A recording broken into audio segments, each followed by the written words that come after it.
Welcome to Blue Talks.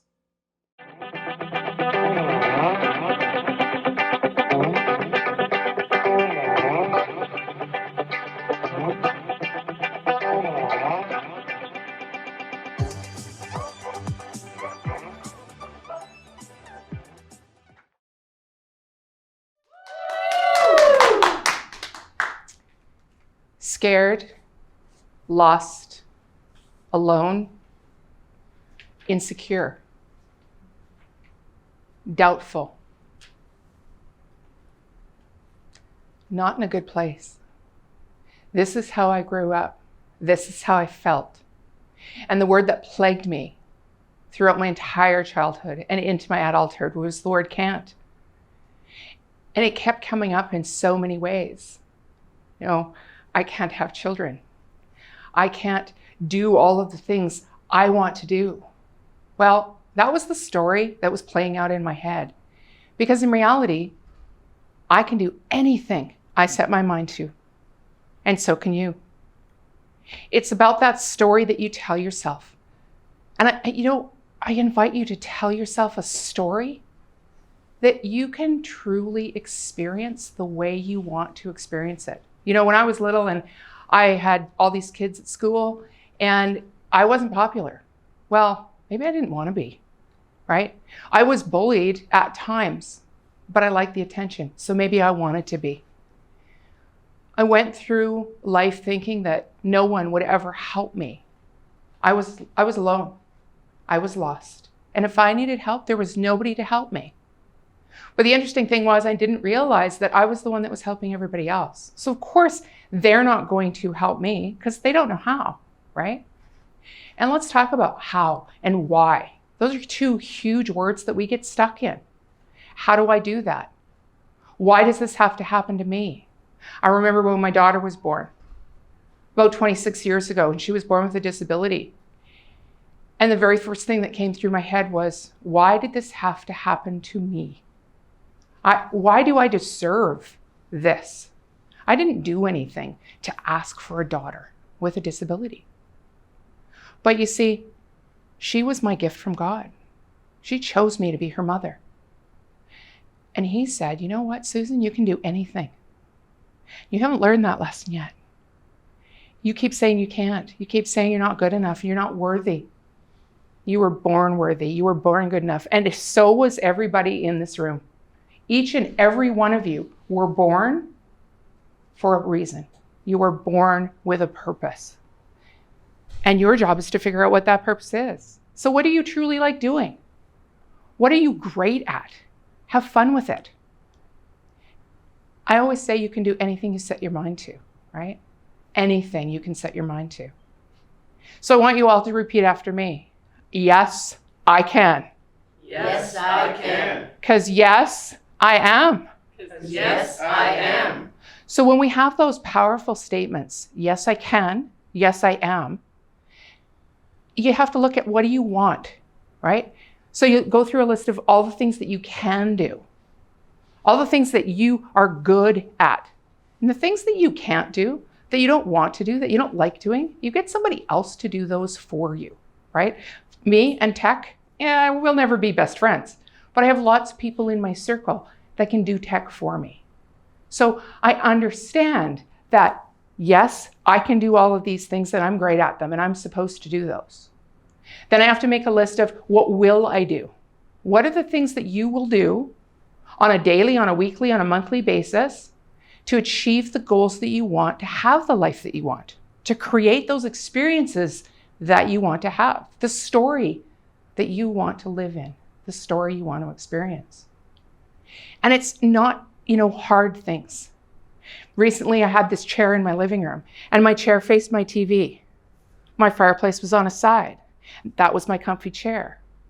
And this one morning, it was really cold and I thought, I want a fire. Well, how do I experience the fire? I have to move. I have to move where my comfy chair isn't. So I'm sitting there and I'm enjoying the fire and I'm thinking, I can create what I want. Now that chair's been there for years, but all I have to do is pick that chair up and move it to the other side of the room. And now all of a sudden something magical happened because there's a window beside me, right? Now I'm on this side, the window's over here. So now when the sun comes in, I don't actually have to close my blinds. And I can enjoy what Mother Nature put there for me. It was a simple change, but it made a complete difference to my life. And it was really that story I wanted to experience. The other thing I got you to say is, yes, I am. Who are you, right? Tell yourself who you are.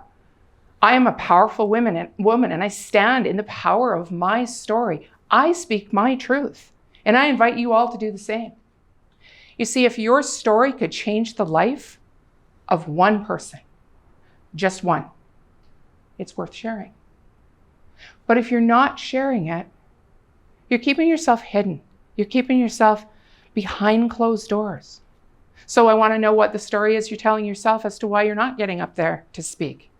And I'm not talking a stage like this. I'm not talking Facebook Lives. I'm talking to be the storyteller of your life, for your relationships, to understand what you do, why you do it, who you are, can help you benefit from anyone that you come in contact with. It's about telling those stories because people will remember what they hear. They'll remember the experience. They'll remember the story. They're not going to remember statistics. Sometimes we do, but usually we don't. You know, I teach storytelling, and one of the things I teach is that we remember 7% of the words we hear. Only 7%. 23% of what we see, and 70% of what we experience. So if you have a great experience, you provide a great experience, and you live a great experience, and you stand strong in that story that you're telling yourself and living with, you're going to remember it. And all the little stories that you have throughout your life, they all tie together. There's themes, right? And I'm not saying you have to tell this big, horrific story, but tell something that aligns with who you are and what you do, right? Just recently I had kidney surgery. I had some stuff going on, and I was basically in this place where I thought that was going to be it. That was going to be the end of my life, and I was going to die. And I thought, I can't do this. I can't go anywhere because I'm not meant to go. There are still people I am meant to serve in this world. There are people that I'm supposed to talk to, lives I'm supposed to touch, and I need to embrace my husband one more time. And my kids deserve me to be there. So I survived. And I took some time to really look at my life because I got lost in my life. You know, we get lost in that little box and we don't have that outside of the box thinking, right? So we get lost there. And for me, what am I supposed to do? What am I really good at? Is it teaching story? Is it telling story? Is it helping others go from where they are to where they want to be? Is it helping them stand in the power of their truth? And the answer was a resounding yes for every single question. God has my back, and God knows that I can do anything that I set my mind to. And that's my message for the world, right? You step out and do and be who you want to be. Now, this message came really hard when my daughter was born with a disability because I went through the whole, why does this have to happen to me, right? I didn't do drugs. I didn't smoke. I didn't drink. And she's born premature. She was born early. She was 6 weeks old, and they diagnosed her with hydrocephalus, water on her brain. She can't come home. She may need brain surgery. I was like, how, why, what? Why did this have to happen to me, of all people? What did I do to deserve this? That was the story that was playing out in my head over and over and over. And then I realized it actually is happening to me for a reason. Everything happens to us for a reason. From the day we're born to the day I got here, right today, right in this moment, everything has happened to me so that I can learn, I can teach, I can grow, I can support. So in essence, did it happen to me or did it happen for me? We always hear that, right? Things aren't happening to you, they're happening for you. But then we overanalyze and try and figure out, why did that happen? And we go into that story in our brain. Why did this happen? Why did this have to happen to me? What is it supposed to tell me? And we stress about it. I say don't stress about the things that happen. Just appreciate and accept everything that happens to you. Because it's the story that's supposed to be playing out for you. It's the story you're meant to live in. So many things in my life, I go through this victim mode, right? I used to tell my story. If someone would say to me, "Oh, Susan, what a cute little baby." And I'd say, "Yeah, did you know she has cerebral palsy? Did you know that the doctors told me she can't walk, she can't do this, and she can't do that?" And they just kind of look at me and go, "What?" Well, it was my way of processing. It was my way of dealing and coping. But it was also my way of staying in that role of victim, because I wasn't meant to have better. I wasn't meant to do better. I wasn't meant to be better.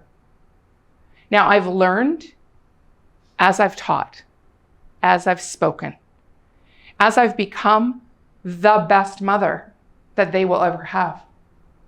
Of course, it's the only mother they'll ever have, but I'm also the best mother that they're going to have because I did the best I could. I stepped in and I didn't say every day of my life, I didn't say, how am I going to do this? I just stepped in and said, I'm going to do this the best way I know how. And they're going to be grateful. I helped my daughter take that word "can't" out of her vocabulary. Didn't take it out of mine, right? Took it out of hers because, the doctor said there were so many things she couldn't do. I'm like, well, yeah, she can. She's going to set her mind to it and she's going to do anything she can, right? I've already told you, each one of you can do that. And if she walked up here today, right beside me, if you didn't know it was my daughter, you wouldn't know she had a disability. Because it's her story to share with the world, right? I share it because it's a part of my story. It's a part of who I became. She was gifted to me because I didn't get the message. God kept saying, yes, you can, Susan. Yes, you will, Susan. Because yes, you are a powerful person. I didn't get the message. So he gave me this daughter. I got the message loud and clear. Or so I thought. It was really when I got laid off from a 17-year career. See, I got laid off, no fault of my own. Don't let the door hit you on the way out. And I was like, great, why is this happening to me? Worst day of my life, right? I had to go home and I had to tell my family, lost my job. I don't know what I did, but I'm sure I did something.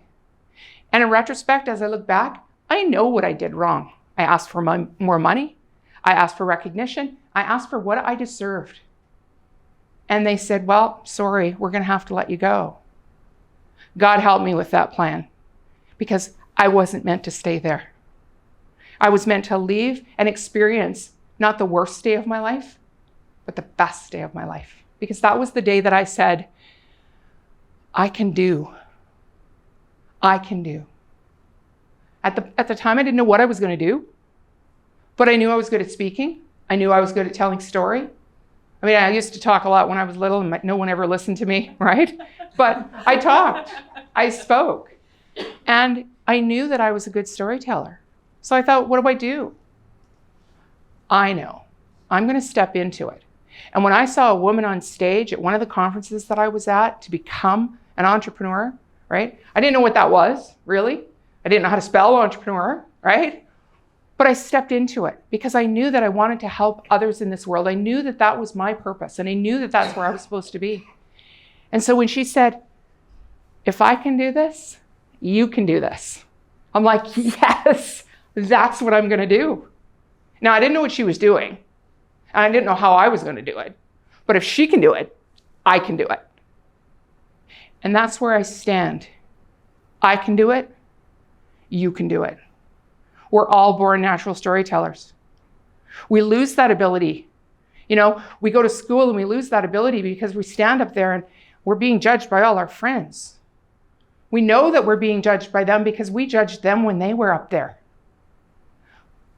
But I say, don't worry and don't be confused about comparing yourself to others. judging others. There's only one person in this world that you get to judge, and that's you. Which means nobody else gets to judge you either. And as long as you're telling yourself the story that you want to experience, then I say that's a powerful story. So I have learned that I will be telling myself 2 stories every day of my life. Yes, I can. Yes, I will. Because yes, I am. Coming here today, I had to park on a different level. I'm like, that's okay, there's an elevator. No elevator, doesn't work. So I gotta walk up these stairs and I'm at the top and I'm going, I went in the wrong direction. I gotta go down. Nope, gotta go back up again. And as I'm huffing and puffing and I get to the top, all I could say was, I can do this 1 inch at a time, 1 step at a time. And that's what I invite you to do for your entire life, is just kick that zone of comfort.